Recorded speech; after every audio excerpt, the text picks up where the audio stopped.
Changes are coming over on KDP. So if you want to be able to stay ahead with the creation of your ebook version of your beautiful children's book without having to hire a formatter, then this video is for you. Hi there, I'm Eevi, an award-winning children's author and ghostwriter over on eevijones.com and the creator of Children's Book University. I create videos specifically for children's authors, so be sure to subscribe so you don't miss any of my videos.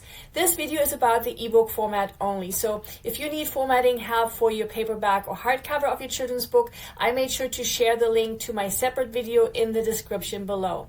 So in this video, we will look at why there is a need to change the tool we have been using to format our ebook version of our children's book, the 3 steps we need to take to prepare beforehand that will make the ebook creation so easy, how to use this tool and how to work around its little quirks, and finally, how to upload our ebook file onto KDP. So let's jump right in. 3 of the biggest formats we used to be able to upload our ebook onto KDP were EPUB files, MOBI files, and KPF files. MOBI files and KPF files are Amazon specific, meaning these 2 formats only work on Amazon, while EPUB files are accepted everywhere.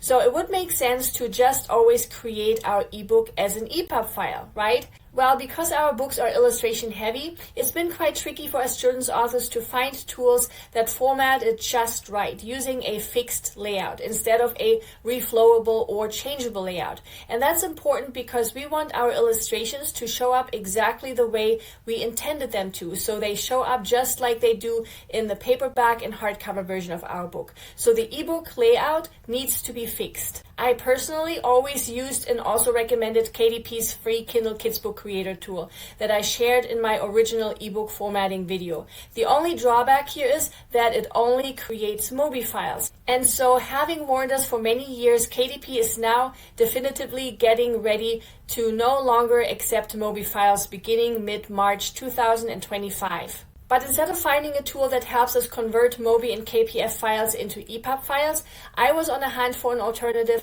that would help us create our children's ebook in just 1 step instead of 2 or 3. So I was really looking for an alternative with 2 main goals in mind. 1, I wanted it to be as easy as possible for us, ideally where we wouldn't have to convert anything and where we wouldn't have to download any software. And 2, I really wanted it to be a free option because yes, there are paid options out there, but I just feel it's not necessary to invest in yet another tool if we don't absolutely have to, especially if we are only planning on writing just 1 book. So after many trials and errors, I found a tool that does just that. The only caveat is that it isn't really meant for children's books, so there are a few tips and tricks that we will dive into in this video.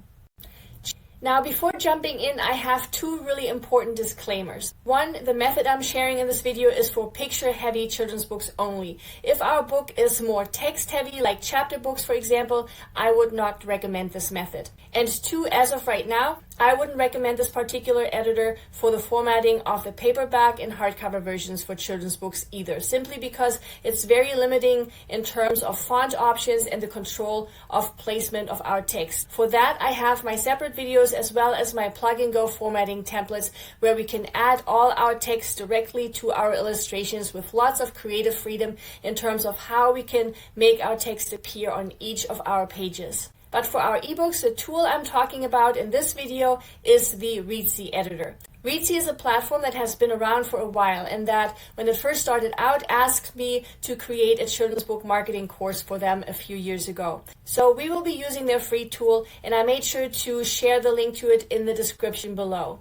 But when it comes to the creation and formatting of our ebook, here's my absolutely biggest ninja tip. We always want to do some prep work first. That's what will make using this tool so easy. And so the trick is to prepare all our image files we want to use. And we will do this by going through 3 steps. The first step is to make an important decision up front. We have to decide how we want our images to appear on our reader's ebook device. Oftentimes, children's books have double spread images in them, meaning the illustration extends across both the left and the right page. So whenever that's the case, for even just 1 illustration in our book, I recommend setting up our ebook with the landscape orientation in mind, meaning we'd want to optimize our ebook for holding our e-reader sideways. Knowing what we want our ebook to look like is important because 1, this decision determines how we are preparing our illustrations, and 2, making this decision up front will give us the biggest control over how each of our pages is going to be presented on an e-reader. I personally have my illustrators always create double spread images like we can see here on the left, where the image extends over both pages, the left and the right. These double spread images are perfect for our ebook version. And when I want to use these images for my paperback, I simply split it in the middle. So we are left with part of the image for the left page and part of the image for the right page. Again, if you want to see how to format a paperback, I have shared the link to that separate video in the description below. And to know what sizes to request your illustrations in, make sure you watch my video on trim sizes and also make use of my illustration template generator tool I have created for you. I made sure to share these links in the description below as well. The second step is to prepare our front and back matter pages or images. Front and back matter refers to pages like our dedication page, our title page, or our author page. All those pages that are not directly part of our actual story. Now, if you have any questions regarding front and back matter, what they are, and how to create them, make sure you watch my video on that. I've shared it in the description below. One way to make our ebook look as professional as possible, and that I always share with my Children's Book University students, is to prepare all our pages or images for our ebook the same size. And here's what I mean. See, some pages like our title page, for example, aren't meant to be double spread images, right? In our printed book, they would appear on one page only, like we can see here on the left. So in order to make all images or pages appear the same size in our ebook, I always prepare all my pages to spread across the entire screen. And so my solution that I've been teaching for years is to simply take our single spread images and make them the same size as our double spread images. And that's what we see here on the right. That way, even single spread pages are centered on every e-reader screen. I've never seen anyone else teach this, but it makes creating our ebook so much easier, and it also makes it look more professional. And I do this with all my front and back matter pages. So that's our second preparation step. A really important side note here is to remember to save our image files as a JPEG or PNG image, because these are the accepted file formats when we are importing our images into our formatting tool. And the third step during our prep work is all about how we name our image files. That's again something I teach within Children's Book University, and is one of my trademarks because it makes life so much easier. So this right here is an example of one of my folders that holds the images of one of my books. And if we look closely, we can see that they are all in sequence, the way they would appear in the book. That way, uploading our images is so much easier to keep track of. So before starting our ebook process, we will want to make sure all our illustrations, including our front and back matter images, are named sequentially. And that's the third preparation step. Now that we have prepared our images, we are ready to use our formatting tool. Again, I have shared the link to it in the description below. All we have to do is set up an account, which again is absolutely free. Once you have signed up over on Reedsy and have logged in, this is what your dashboard will look like. To create a new book, we scroll down and click this button right here, Create Book. And then we can enter a title right here. So I'm going to use my book, When Things Get Tough, as an example. And if we have a subtitle, we can enter it here as well. And click on Create Book. So now that our book has been created, we can go and hover over it and click on Write. The first thing I want to do is work on my front matter right here. So I click on Edit. And right now we have the copyright page right here, and then a number of other options that we can select or deselect. Right now we have a table of content automatically selected. I do not want to have a table of content, so I'm going to uncheck it and then click on Done. To work on my copyright page, I'm going to click it. And Reedsy has already entered a few things of mine right here. So I'm going to add my name right here. Or if we are using a pen name, we can also enter our pen name in here. We can select the edition, the year of publication, and if we are also publishing a paperback and hardcover for this children's book, then we can enter those here as well. It's completely optional. Then we can enter our publisher name or imprint name, and we can also add a logo right here. Now, I'm not going to add a logo right here because I have found that it pushes the copyright page onto 2 pages instead of just 1, which I prefer. I want my copyright page to just be displayed on 1 single page. So I just leave this empty right here. And if we would like to have the name of our illustrator appear on our copyright page as well, then we can enter it right here as well. Something I really like about this editor is that it has already a number of different copyright clauses for us here to choose from. So we can either select this one right here, or we can also enter our custom clause up here on the bottom. I'm just going to use the one up here. So that takes care of our copyright page. Next, we want to enter our illustrations. Now here is where my very first ninja tip comes in. If we click on this chapter 1 right here, the way the editor works right now is that we can hide this number up here, but we cannot hide the chapter title right here. So if we were to insert our illustration right here, we would always see this text up here, chapter 1, even if we are not entering anything right here. So even if we were to delete this, it will still show chapter 1. So instead of using the body for our illustrations right here, we are going to use the back matter section. Why? Because back matter pages do not show anything up here like they do here in the body section. So let's add a page right here. So we're going to select chapter 1, place our cursor right here, and then click on Insert, Insert Image, and we insert our first illustration. Now the uploading might take a moment, so just give it a second. There we go. Now we have the illustration right here. Now that we have our illustration, we can go ahead and hover over chapter 1 right here and drag it into the back matter section. Just like this.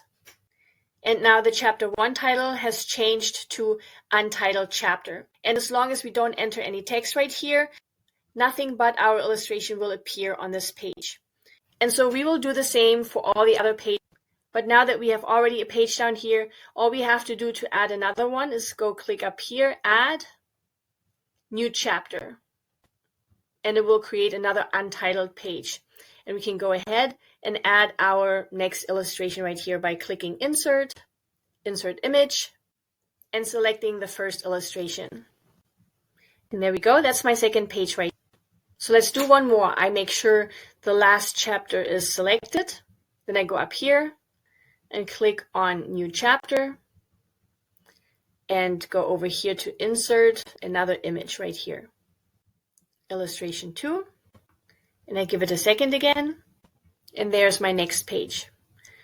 So we have our title page, page 1, and page 2. Now Readsy Editor already has a number of back matter pages already included as well. So we can click on Edit right here. So if we want to have an About the Author page inserted, we can do so by clicking the switch right here. Instead of using Readsy's pre-created About the Author section, I like to add my own. So once I have uploaded all my pages, what I do is, again, I make sure I have selected the last page, click on Add, New Chapter, click on Insert, Insert Image, and then I have created an About the Author page right here.